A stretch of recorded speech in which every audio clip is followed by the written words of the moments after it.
The theme of Mass Mutation, KeyForge's 4th set, is of just that, mutation.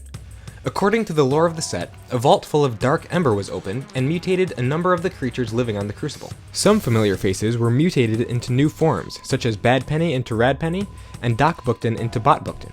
However, Mass Mutation did not introduce the mutant trait to KeyForge. There were actually a few creatures who were mutants before the set of Mass Mutation even existed. This video will take a look at all of these mutants, and some of them may surprise you.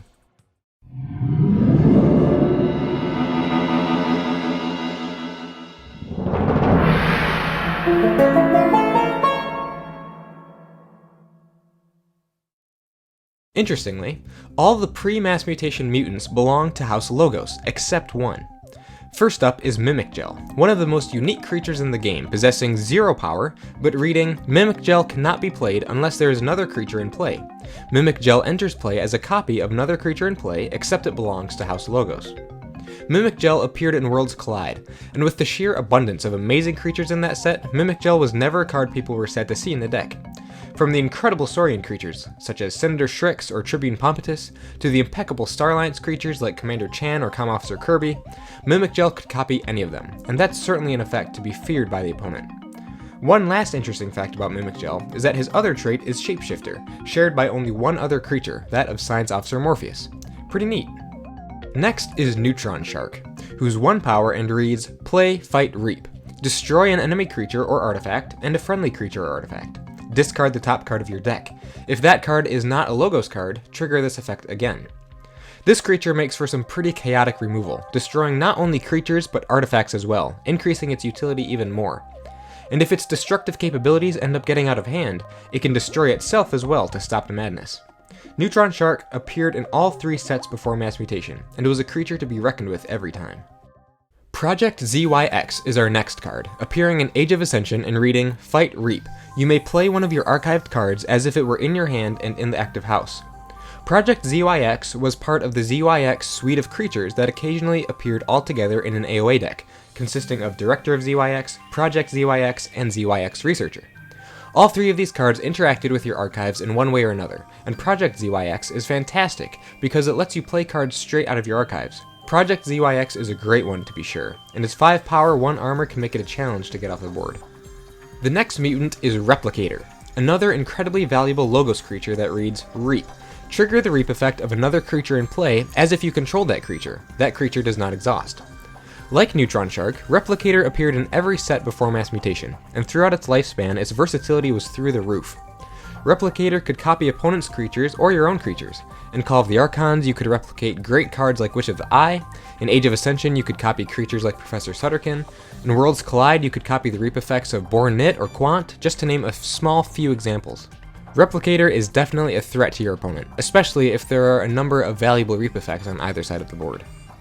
Next up is Hapsis, a Worlds Collide creature that reads, After an enemy creature is destroyed fighting Hapsis, ward Hapsis and draw a card. Honestly, Hapsis is probably my favorite Worlds Collide Logos creature because he's so simple, yet offers so much.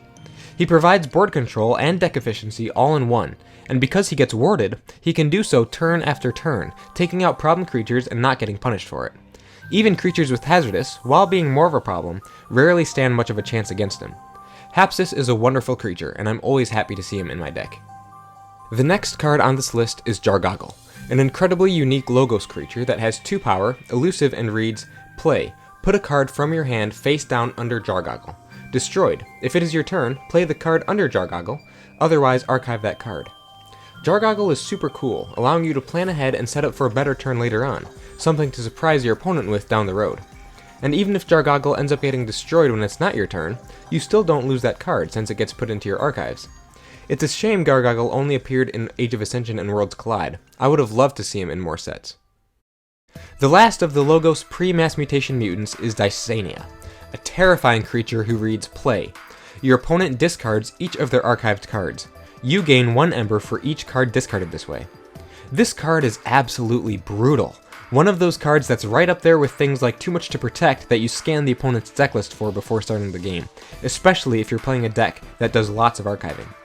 Dysania has resulted in a lot of rage quits, and as a card designed to counter heavy archiving decks that store away their key pieces to set up unstoppable turns later on, it certainly does its job to a terrifying degree. The last of these cards is the one pre-Mass Mutation mutant that's not from House Logos, and that only appeared in one single set, the very first one called the Archons. This creature is Rogue Ogre from House Brobnar.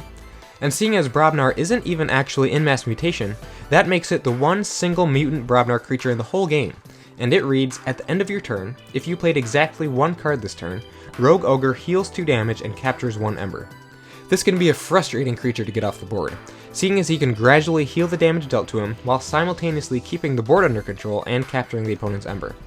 He's definitely not the most effective piece of Ember control out there, especially seeing as you can only play a single card in a turn to use his effect, but he's still okay as a creature, and fits in Brobnar quite well. Now, there are actually 2 other mutant creatures that existed before Mass Mutation, but were reprinted in that set, which is why I didn't include them in this list. Those 2 cards are Research Smoko and Skippy Timehog. Research Smoko was around for Call of the Archons and Age of Ascension, then skipped Worlds Collide and reappeared in Mass Mutation. Skippy Timehog, on the other hand, appeared in Coda, then wasn't seen again until Mass Mutation, where he makes a pleasant addition to the card pool. So, those are all the creatures with the mutant trait that existed before Mass Mutation.